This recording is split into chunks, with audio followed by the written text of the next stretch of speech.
Class 7th की maths की class में आपका एक बार फिर से स्वागत है।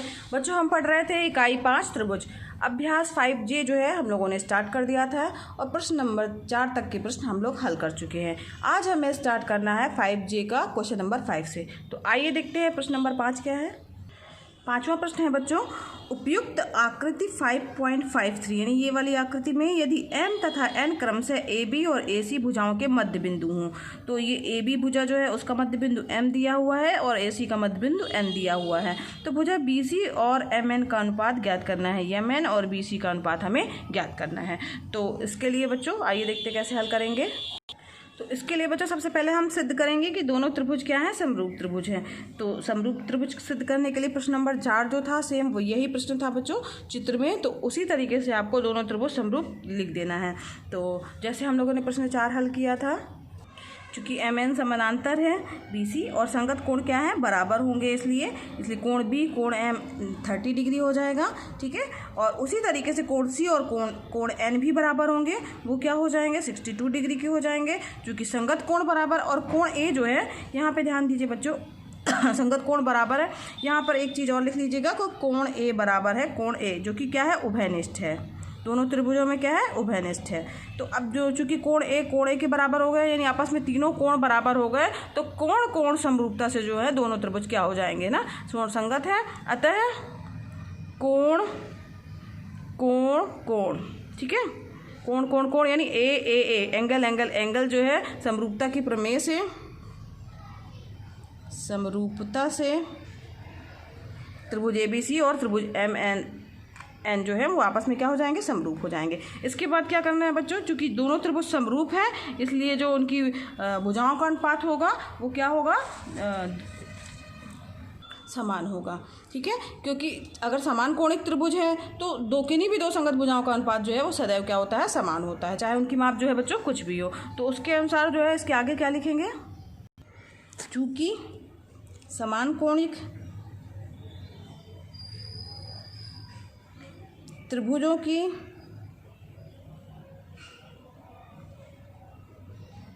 किन्हीं दो संगत भुजाओं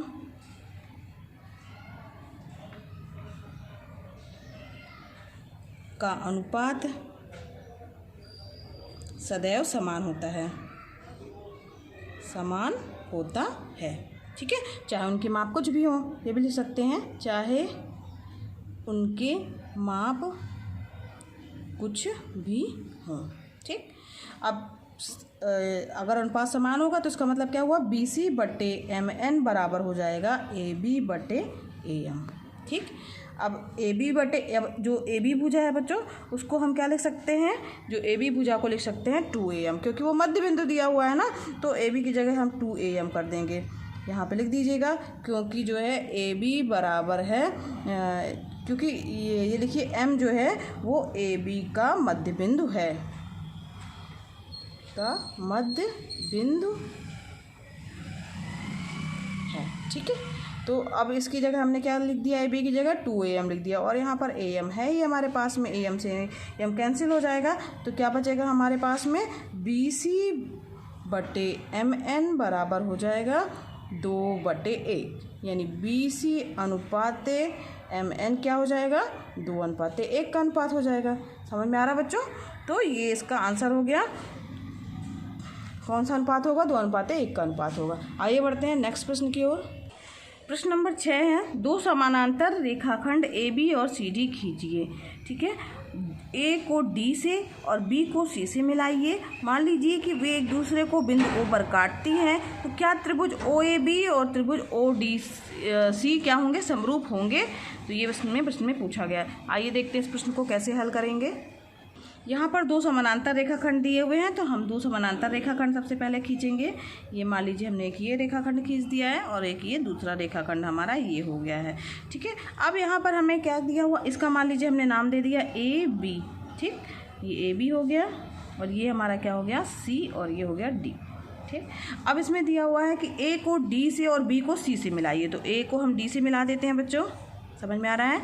अब B को C से मिला देते हैं। ठीक, तो ये हमने ऐसा किया। अब क्या किया है कि वो लिखा है कि एक दूसरे को बिंदु O पर काटते हैं, तो जो ये प्रतिच्छेद बिंदु है वो क्या है O। क्या त्रिभुज ओ ए बी यानी ऊपर वाला त्रिभुज जो है और त्रिभुज ओ सी डी यानी नीचे वाला त्रिभुज ये आपस में समरूप होंगे? तो ये जो है हमें सिद्ध करना है। तो इसके लिए बच्चों ध्यान दीजिए, पहले आप समझ लीजिए कि ये देखो बच्चों, ये कोण ओ जो ये वाला कोण आपस में क्या है? शीर्षाभिमुख कोण है। ठीक है, ये कोण इस कोण के बराबर है। क्यों? क्योंकि ये शीर्षाभिमुख कोण है। ठीक, अब चूंकि ये समानांतर रेखाएं दी हुई हैं तो इनके एकांतर कोण क्या होंगे? बराबर होंगे, यानी कोण ए बराबर हो जाएगा कोण डी के। ठीक है, इसी तरीके से ये भी एकांतर कोण होगा, कोण सी बी बराबर हो जाएगा कोण सी के। ठीक, तो यहाँ पर देखिए ये कोण बी कोण इसके बराबर हो जाएगा और ये वाला कोण इसके बराबर हो जाएगा। क्यों?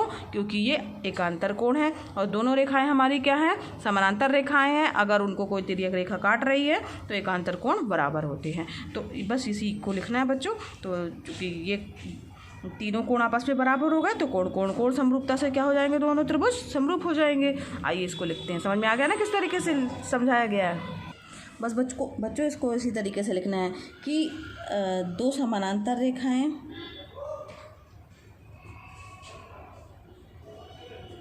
ये 6वां क्वेश्चन है ना, 5वां नहीं बच्चों, ये 6वां क्वेश्चन है। ठीक है, तो दो समानांतर रेखाएं ए बी तथा सी डी खींची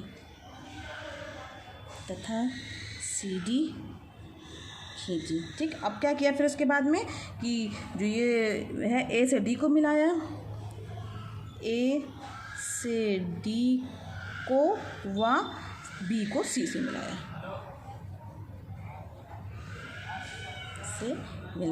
ठीक है, मिला दिया। अब क्या हुआ कि जो बिंदु ऊपर प्रतिच्छेद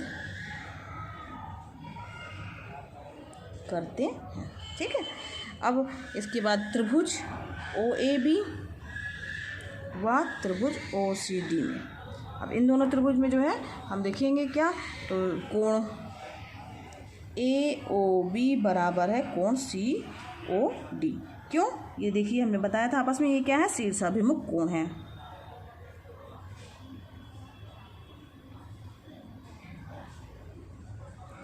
ठीक है, अब इसके बाद जो है कोण ओ ए बी बराबर है कोण ओ डी सी के। क्यों? क्योंकि ये एकांतर कोण है। समझ में आ रहा है ना बच्चों? एकांतर कोण है।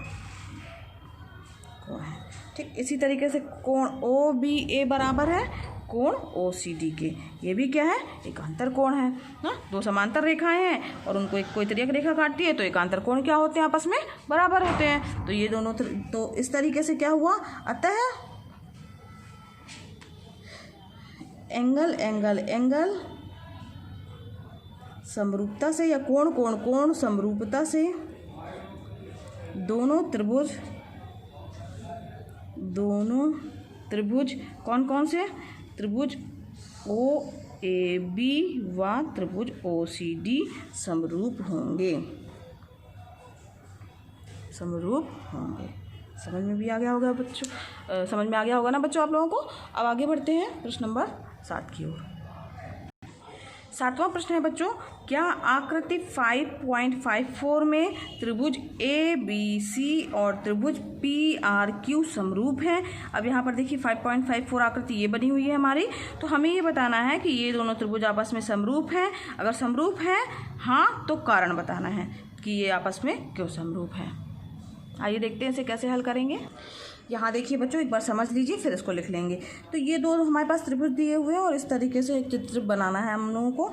यहाँ पर देखिए कोण ए का मान कितना दिया है? जेड। कोण पी का मान भी हमारे पास क्या दिया हुआ है? जेड। यानी कि कोण ए बराबर, यहाँ पे लिख दीजिएगा, त्रिभुज ए बी सी व त्रिभुज पी क्यू आर में कोण ए बराबर कोण पी बराबर क्या दिया हुआ है? जेड दिया हुआ है। ये कोण इसके बराबर दिया है। साथ ही एक चीज़ और दिख रही है, कोण बी बराबर एक्स दिया है, कोण आर बराबर भी एक्स दिया है, तथा कोण बी बराबर कोण आर बराबर एक्स। ठीक, अब इन दोनों के मान तो हमें दिए हुए, दो कोण आपस में क्या है? बराबर हैं। तो अब इसके लिए कोण सी, त्रिभुज ए बी सी में कोण सी बराबर क्या हो जाएगा?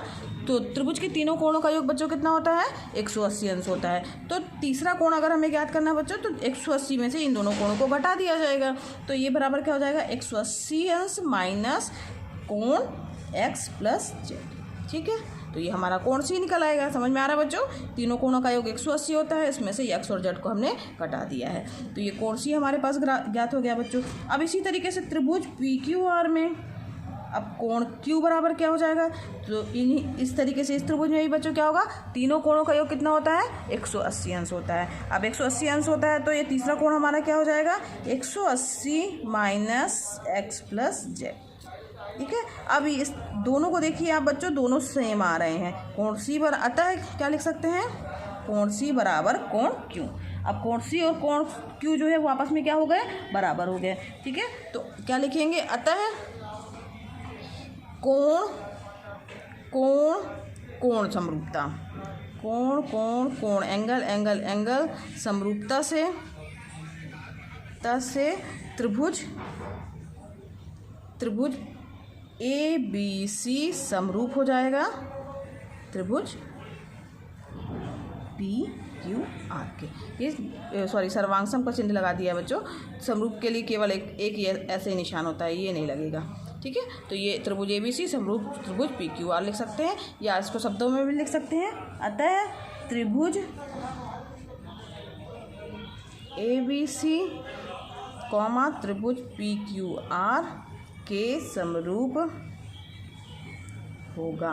ठीक है, तो इस तरीके से हम ये लिख सकते हैं। ये इसका आंसर हो गया। ठीक है, अब आगे बढ़ते हैं बच्चों। बच्चों ये प्रश्न नंबर 7 है, 8 नहीं है, प्रश्न नंबर 7। ठीक है, 8वां प्रश्न हम लोग हल करेंगे। 8वां प्रश्न है बच्चों, 20 मीटर बराबर 1 सेंटीमीटर मानकर एक खेत का आकार आकृति 5.55 में दर्शाया गया है। 40 मीटर बराबर 1 सेंटीमीटर मानकर के खेत का नया आकार अपनी अभ्यास पुस्तिका में बनाना है। ठीक है, तो ये 20 मीटर बराबर 1 सेंटीमीटर मान करके यहाँ पे बनाया गया है, और 40 मीटर बराबर क्या मानना है हमें, 1 सेंटीमीटर मानना है। तो यहाँ पे देखिए बच्चों, दुगना कर दिया जा रहा है, तो जो ये हमारा चित्र बनेगा अभ्यास पुस्तिका में, तो हर चीज़ दुगनी हो जाएगी। ये 13 की जगह क्या हो जाएगा, चूँकि 20 मीटर था, यहाँ पे 40 मीटर हो गया, यानी हर चीज़ की नाप क्या हो जाएगी, दुगनी हो जाएगी। 13 की जगह ये क्या हो जाएगा बच्चों, 26 हो जाएगा। ठीक है, यहाँ पर कितना आ जाएगा, 26 सेंटीमीटर आ जाएगा। फिर ये कितना हो जाएगा, 24 सेंटीमीटर हो जाएगा, और ये कितना हो जाएगा, 10 सेंटीमीटर हो जाएगा। समझ में आ रहा है बच्चों? तो इस तरीके से जो है आपको एक चित्र और बनाना है अभ्यास पुस्तिका में। तो कुछ नहीं करना, बस आपको यही पैमाना लिख देना। उसके बाद जो है ये 13 सेंटीमीटर को 26 सेंटीमीटर, 10 सेंटीमीटर और 24 सेंटीमीटर मान करके एक आकृति आपको बिल्कुल इसी तरीके की खींच लेनी है। तो ये आपका होमवर्क हो गया बच्चों। तो आज बच्चों अपनी ये अभ्यास 5J प्रश्नावली जो है यहीं पर समाप्त हुई। और आज के लिए बच्चों बस इतना ही। अगर मेरा पढ़ाना बच्चों पसंद आ रहा हो तो वीडियो को लाइक कीजिए, और अगर आपने अभी तक मेरे चैनल को सब्सक्राइब नहीं किया बच्चों तो सब्सक्राइब कीजिए। और साथ ही बच्चों ये वीडियो क्लासेस जो है एकदम निःशुल्क हैं, एकदम फ्री है, तो आप भी इसका लाभ लीजिए और दूसरे बच्चों को भी भेजिए, शेयर कीजिए, वो भी इसका लाभ ले सके। धन्यवाद बच्चों, मिलते हैं नेक्स्ट वीडियो क्लास में।